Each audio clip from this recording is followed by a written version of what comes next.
Want to turn your videos into viral, eye-catching shorts and reels without spending hours editing? Today, I'm showing you how to do exactly that using Mojo, an incredibly popular social video app that's taking the hassle out of content creation.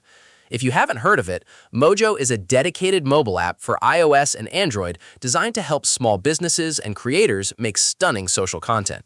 With over 50 million downloads and a near-perfect 4.9 rating on the App Store, it's easily one of the most trusted tools out there. One of the coolest features to look out for is Mojo AI videos. Along with hundreds of ready-to-use templates, high-quality animations, and text effects, the app lets you turn basic stories and clips into professional, animated visuals in just a few taps. Let's talk about what makes it so good. According to longtime users, the biggest pro of Mojo is its sheer speed and customizability. You don't need any editing experience. The templates are highly editable, allowing you to match your brand's style perfectly.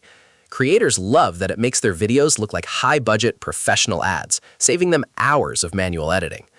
Now, for the downsides, while we don't have a massive database of negative reviews to pull from, it's important to note that Mojo is primarily a mobile-first app. If you prefer working on a large desktop screen with complex timeline editing, a mobile app might feel a bit limiting. But for quick, on-the-go creation, it's hard to beat. Our final take? If you want to elevate your social media presence, make your shorts look sleek, and save time, Mojo is absolutely worth a look. You can try Mojo for free by downloading it on the iOS App Store or Google Play Store. If you found this quick guide helpful, make sure to hit that like button, subscribe for more AI tool reviews, and let me know in the comments if you've tried Mojo yet. See you in the next video.